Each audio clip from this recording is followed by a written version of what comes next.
Good morning. Our first case for today is number 2024-30043, United States v. George Peterson. We will hear from Mr. Richthofen. Did I pronounce that correctly? Or you? That was actually spot on. Morning, Your Honors. My name is Richard Richthofen. I represent the appellant, George Peterson, in this matter. Your Honors, we're here today for two distinct issues before the court. Did the district court commit reversible error when it denied Mr. Peterson's motion to dismiss the indictment? And did the district court commit reversible error when it denied Mr. Peterson's motion to suppress? So just as a housekeeping, there are two issues, and the issue regarding the suppression, I believe that's been adequately briefed. I know the government has responded. I don't intend, unless the court has specific questions for me, I don't intend to address that today. I'm not abandoning the argument. I just believe that it's been adequately briefed, and I will answer questions if required.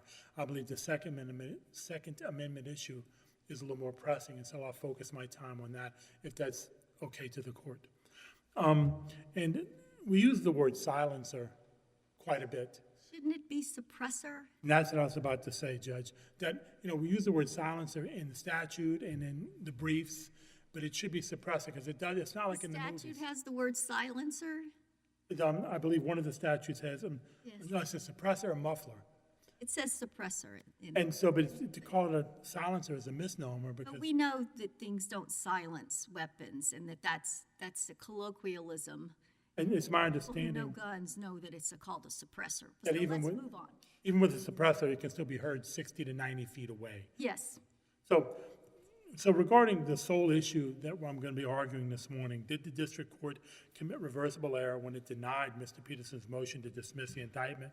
The basis for Mr. Peterson's motion is a challenge to the constitutionality of the pertinent statute. 28 U.S.C. 5861D, we allege, is violative of the Second Amendment to the U.S. Constitution. The judge's reasons are incorrect. He found that a silencer is, in fact, not a firearm. Has any court in the country to this date held that a suppressor is a bearable arm under the Second Amendment? Ma'am, to my knowledge, the research has not happened as of yet. So nobody's held that. People have held to the contrary, though. I believe that the cases coming up now, including the one today, address it a little more specifically. And I'm excited, but I think this is a very good issue for the court, and I'm glad we have oral argument today, that the statute calls it a firearm.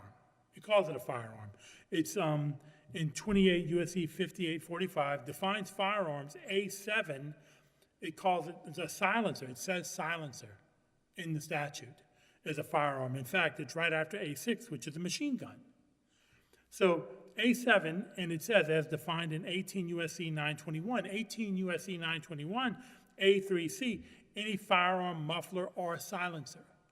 So they define it as a firearm there. The clear reading of the statute, additionally, the statute supplying the basis for Mr. Peterson's conviction, in part said he knowingly received or possessed a firearm. It's called a firearm. The government.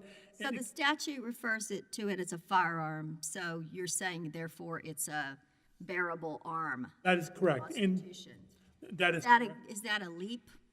No, ma'am, I don't believe it is, Your Honor, because the plain reading of the language of the Second Amendment says, a well-regulated militia being necessary to the security of a free state, the right of the people to keep and bear arms. Arms shall not be infringed, so it's arms. Supreme Court in District of Columbia versus Heller in 2008 defined that arms to include weapons of offense, arms of defense, or anything like that a man wears for his defense or takes into his hands or used with or to cast or to strike another. It's 581. Then at 584, they go on to say, to bear arms means to wear, bear, or carry for the purpose of being armed and ready for offensive or defensive action in case of a conflict with another. Under this scheme, a suppressor should be considered an arm. And assuming arguendo that because of the statute, a suppressor is an arm, and we're just assuming that for sake of your argument. Does the registration requirement unduly burden Mr. Peterson's rights This seems somewhat similar to the shall issue regimes that have previously been blessed after Bruin. And so, Judge, what I would suggest is that although it's a shall issue, which means instead of a may issue, that in 2016, in Murphy versus Guerrero, the United States District Court for the West Mariana Islands looked at a law for a weapons identification card. No one could possess a firearm without a weapons identification card. Now, that was a shall issue. You apply for it and you shall get it within 15 to 60 days. The court there said that that was too much of an infringement on a person's exercise of their Second Amendment right. They were held to not exercise their Second Amendment right. To analogize this to the current situation, the average wait time is 8 months, which is far greater than the 15 days to 60 days in that case.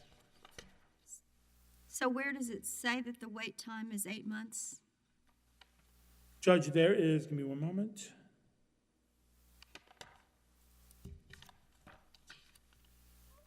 In prepping, and I have to find it, I have a note for it. In prepping for my argument today, I read an article that indicated. So it's not in the record, it's just a common knowledge or something you're trying to get us to take, do we need to take Ma'am, and I can, notice of that, or? Your Honor, if need be, I can supplement the record with the extra reading that I did. It's an article. So you're saying it takes a long time, and so therefore it is a burden. That is an unconstitutional burden. If 15 to 60 days is unreasonable, up to 8 months is definitely unreasonable. If we were to agree with you, would we be creating a circuit split in light of the 10th Circuit's opinion in United States versus Cox? So, Judge, I believe that should you agree with me, that you'd be interpreting the Constitution consistent with the plain text of the Constitution. Right, but would we create a circuit split? And Judge, I guess that's possible. It's possible? Do you have some way to distinguish the Cox case, or maybe you're not familiar? Judge, I must be honest, I'm not familiar with the That's Cox case. okay. I apologize. That's fine. We have to keep up with the circuit splits and things, and there are rules about pre-circulating opinions if we're creating a circuit split and all of that sort of thing. And so, are we proceeding with the assumption that it is a firearm? Or should I explain why we believe that it still must be considered a firearm? Probably you should explain that. Also, the chief has given you some arguments, but everything is still open, so I think you need to explain. And I appreciate that, Judge, thank you. I just wanted to make sure I do not want to draw the ire of the court. No, you haven't yet made your argument. Why? So- Except to say that it's the statute language, and you have said that. So it said that a suppressor alone cannot cause harm. On its own, it's not a firearm. It's an attachment to a firearm. Its sole purpose for being is to be attached to a firearm. It's, for lack of a better phrase, it's a firearm by destination. That's its purpose. Similar bullets on their own cause no harm. But so a bump stock, though, is not a firearm, and its sole reason for existence is to be attached to a firearm to make it easier and steadier and all of that. And Judge, it's my understanding that this circuit, as Your Honor is aware, reversed a ban on bump stocks. right, but that was not because it was an arm. It was because the regulation didn't match the statute. Absolutely, and I understand that. I'm aware of that here, and I explained this to my client, who was quite excited about that this is more like a shall issue that he's addressing. And what I'm going to suggest is that a bullet is a necessary component. A bullet is a necessary component. The Ninth Circuit in Jackson versus City and County of San Francisco in 2014 looked at an ordinance that banned the sale of hollow point bullets. Now, a bullet is sufficient for a gun to operate, a bullet. A hollow point bullet is a specialized bullet. It's a different bullet. You need a basic bullet. You don't need a specialized bullet. And so there they said that the right to possess a firearm for protection implies the corresponding right to obtain bullets necessary, including a hollow point bullet. So the argument that a suppressor is not necessary for the firearm to operate, a hollow point bullet is not necessary for the firearm to operate, only a bullet.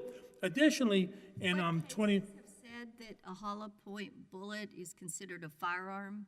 I mean, an arm? It's afforded Second Amendment protection, Judge. What cases says that? Jackson versus City and County of San Francisco, 764 Federal 3rd, 953, Ninth Circuit in 2014. That the sale of hollow, I think the holding was the sale of hollow point bullets infringed on a gun owner's Second Amendment rights. And I suggest that the analogy there is a hollow point bullet is a different kind of bullet. It's an extra bullet.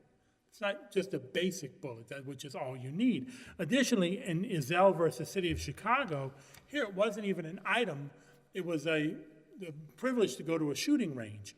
So the city ordinance prohibited private citizens from using shooting ranges within the city limits. There, the court concluded that a shooting range was not categorically unprotected by the Second Amendment, that the right to possess and use your Second Amendment right with firearms also includes the right to be proficient in that use. And in United States versus Miller, Supreme Court, history indicates that arms for Second Amendment purposes includes not just the firearm itself, but also the proper accoutrements that render the firearm useful and functional. And so here, it renders the firearm useful and functional. And we believe that the district court was incorrect when it found that a suppressor is not a firearm. Because of that, the district court never went to the second part of the argument, or part of the analysis as outlined in Bruin, that is the regulation in question consistent with the nation's historical tradition of firearm regulation? And I would ask this court to do that same argument, or that same analysis now, that there's no historical comparison that we can make to a suppressor from 1791. There's no such thing. The first actual regulation is in 1934, much later regulation. Suppressors were first designed in 1909. And the inclusion, the NFA was meant to keep machine guns out of the hands of gangsters. That was the purpose and design. And reading the legislative information available, that in its inclusion of silencers, and I believe United States versus Anderson, the Fifth Circuit indicated that in the inclusion of a silencer was striking because no actual data or information was presented as to the use of silencers for lawful or unlawful purposes. It wasn't said, there was nothing to show why it would be included. And the courts have said that to the extent latter history contradicts what the text says, the text controls. That's in Bruin at 2137. Supreme Court said that if it doesn't contradict the text controls. And here, there's no, until 1939, there's nothing about suppressors. Nothing. So there's no historically, my reading has indicated that the type of regulation the colonies had was about who could have them. Indians couldn't have them. Slaves couldn't have them. That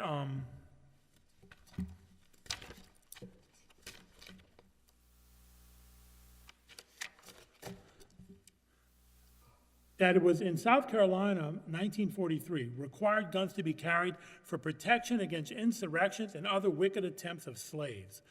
Also, ownership to certain groups, such as Native Americans, slaves, indentured servants, and foreigners. It seems like the original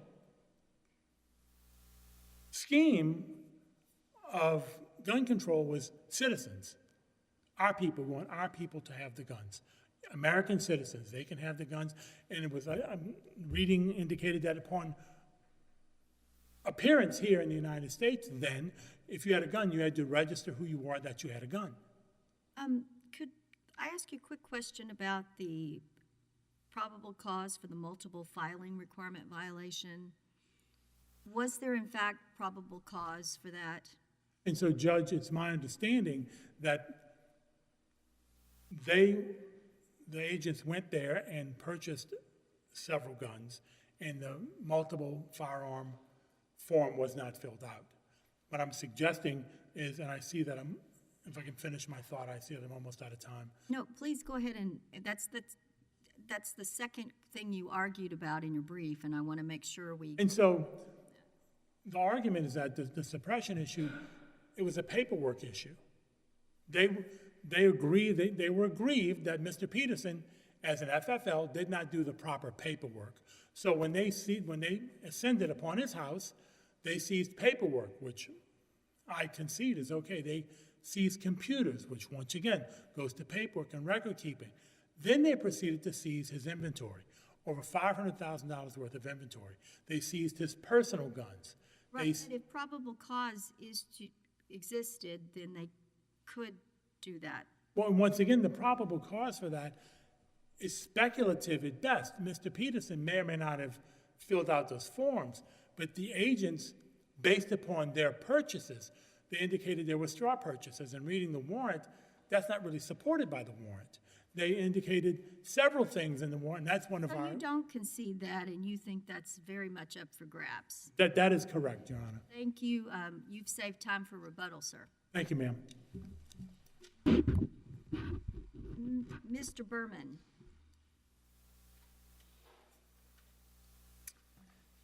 May it please the court, David Berman for the United States. Judge Elrod, the first question you asked was, has any court ever held that a silencer is a bearable arm? No court has. By my count, there's been over 20 federal courts that have held that a silencer is not a bearable arm. Why does the statute call it a silencer? That was perplexing to me. So that may be a label of legislative convenience, I don't know, but the argument that the statutory definition, that by labeling a silencer a firearm, makes it an arm, that's directly contrary to Supreme Court precedent. In Heller, Bruin, and Rahimi, the Supreme Court has said the meaning and the scope of the Second Amendment is fixed at the time of ratification. So just like Congress or any state legislature cannot restrict the scope of a Second Amendment, it can't come along 130 years later and expand the scope of the Second Amendment by labeling something. So I think that argument is a non-starter. So you can't add to it by statute of what constitutes an arm. That's right.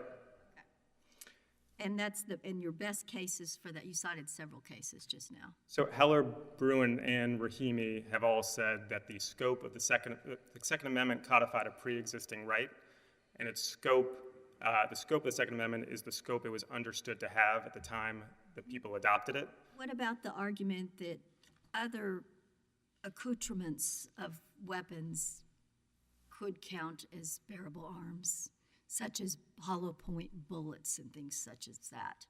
Well, I agree that the exercise of the Second Amendment right includes things that are necessary to exercise that right, like ammunition. The Jackson case that defense counsel was talking about, I think the holding in that is ammunition is protected, but not specifically hollow point bullets. That's my memory. But either way, a silencer is not necessary to exercise your Second Amendment right. What about the privilege to go to a shooting range? I think it depends on the facts, but I would agree that to use a firearm safely for self-defense, you need to be able to practice using that firearm, and there should be access to a shooting range, which is what the Seventh Circuit held. Okay, But so you have to parse whether the thing is actually necessary to exercise your Second Amendment right or not. Is that what we're doing in this exercise? Yes, it would have to be necessary to exercise the right. Would we be creating a circuit split in light of the 10th Circuit decision in United States v. Cox if we were to rule that a suppressor was a bearable arm? Yes, and it would be, by my count, over 20 federal courts have held that it's not a bearable arm. So, but is it only one circuit? It's only one circuit, yes, Your Honor. The 11th Circuit and I believe the 8th Circuit on plain error review have held that it's. And that's another question I have. Are we reviewing the district court's constitutional determination de novo or for plain error in this case? De novo. And Your Honor, I'd like to because a silencer is not a bearable arm, the court doesn't need to reach this second issue of whether the registration requirement infringes on the Second Amendment right. But I think it's clear that it is a permissible shall issue licensing regime. But why, if it takes so long, do you agree that it takes so long? No, it doesn't. It doesn't take 8 months? That's a long time. I agree that 8 months is a long time. Your Honor, the 8 months that Mr. Peterson alleged in his appellate brief has no citation. In the district court, he did allege that the processing time is 8 months. He cited to a website called silencershop.com. That's at footnote 29. If you look at that footnote, it says last access in June of 2019, over 5.5 years ago. If you go to that website today, it says the average processing time for a Form 4, which is what you would submit if you want to buy a silencer from an FFL, from a federal firearms licensee. The average processing time is a few days, with a median of 5 days, and returns as quickly as 1 day. If you go to the ATF's website, they have... Can we use all these things? Are we allowed to look at any of these things? I think that's a matter of, yes, the court can take judicial notice, but because that's Mr. Peterson's own site in the district court, the reason why we didn't put any processing times in our brief is that Mr. Peterson admits that he did not attempt to register the silencer. So he's bringing an as-applied challenge, so he can't allege that any waiting at any processing time would infringe his Second Amendment rights. He didn't try to do it. The court can also look at the ATF's website. It doesn't break it down by silencer or grenade or missile or any of the other NFA items, but the average processing time for both Form 1, which is if you want to make an NFA item, and Form 4, if you want to buy one, is 26 days. And again, that includes things like short-barreled rifles and missiles. Also, it seemed to me, taking judicial notice of any of that is questionable at best. It seems to me another way to look at this is no evidence in the record of how long it takes, and so it's really not an issue before us. Yes, Your Honor, and in McRory, where this court held that background checks are presumptively constitutional, it put the burden on the challenger to establish that it is unconstitutional. So because Mr. Peterson has not put anything in the record, I agree that that's another reason why his Second Amendment challenge must fail.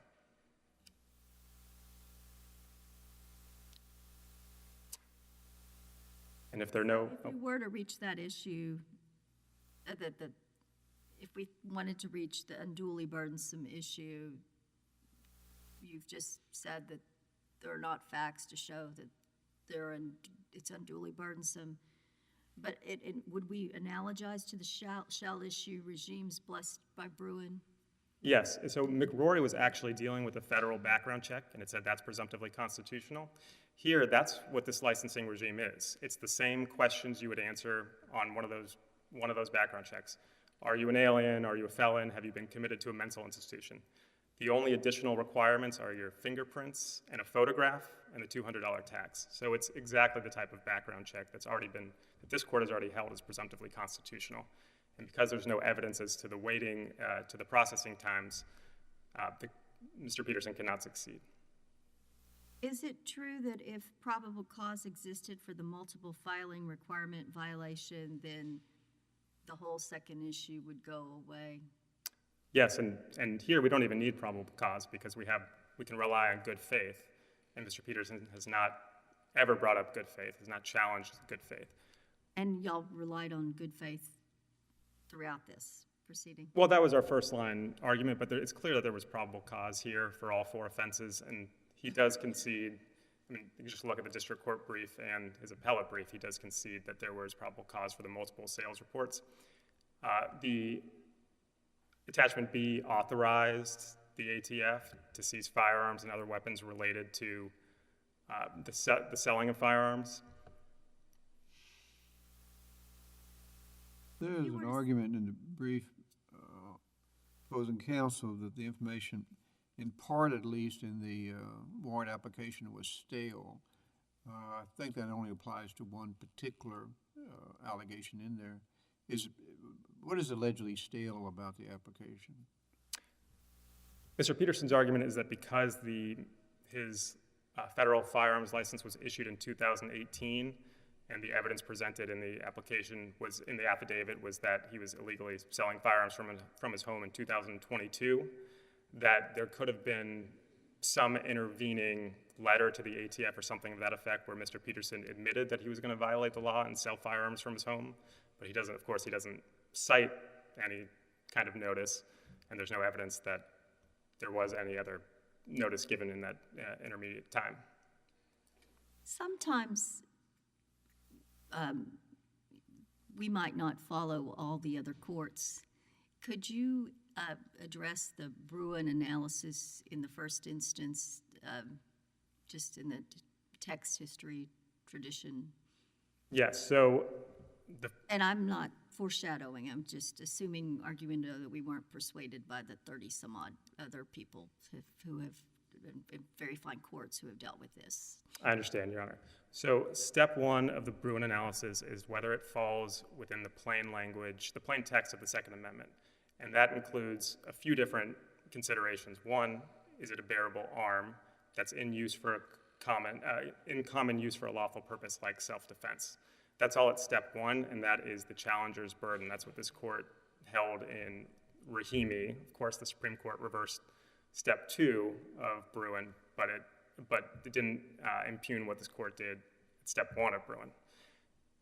I think there's an intermediate question before you get to step two, which is if whatever the item is held to be a bearable arm that's constitutionally protected, does the regulation infringe on that right? And that's the Bruin line of cases, and then this court in McRory, which said that shall-issue regimes are presumptively constitutional. And if it does infringe, then you get to Bruin step two, and you have to determine whether it fits within the nation's historical tradition of firearm regulation, and you look at the how and why the modern regulation burdens the conduct. So you believe we don't get into the historical tradition in this case because it fails at step one and step two? Yes, Your Honor. What if we were to look at the historical tradition? What does the record say or the briefing say on that? Well, the evidence we include, so this is it's a registration requirement, and so we cited I think a Virginia statute from I think the 17th century which required the recording of guns and ammunition, and then we cited more generally to transfer restrictions. So the colonial governments have always regulated the transfer of firearms, and here, because Mr. Peterson at the time was not a prohibited person, all we're looking at is the actual scheme itself, the regulatory scheme, and all it's doing is imposing a background check to condition the transfer of firearms to make sure they're going to the hands of lawful, law-abiding citizens. So it sort of blends. Say, aha, you're using the term firearm. How does that affect this? Well, I'm using the NFA's statutory definition of firearm, which also includes rockets and missiles, but does not include handguns. So I should say NFA-regulated items is a more precise way to say that. Okay. But I would say that the Bruin step two here really bleeds into that intermediate step of whether the regulation infringes on the Second Amendment right. So it's here because these kinds of laws the court has held, or the Supreme Court and this court have held, are presumptively constitutional. I just don't think you need to reach the historical analogs. Okay, and unless there are any further questions, I'll rest on our brief. Thank you. Thank you. You've saved time for rebuttal.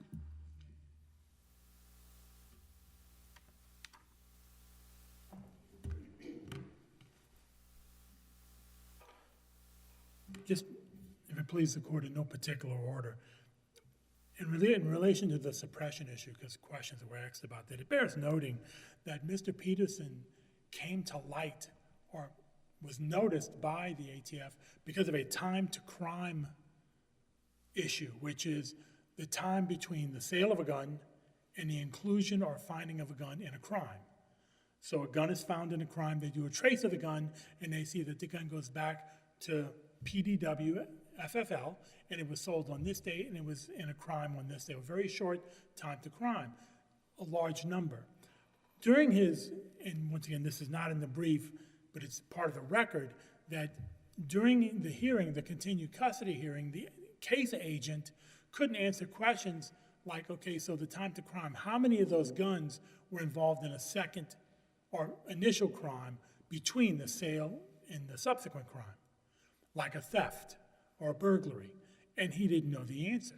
And I asked, would that change your opinion? Well, I don't know. And I think that's something that's important that they should have known.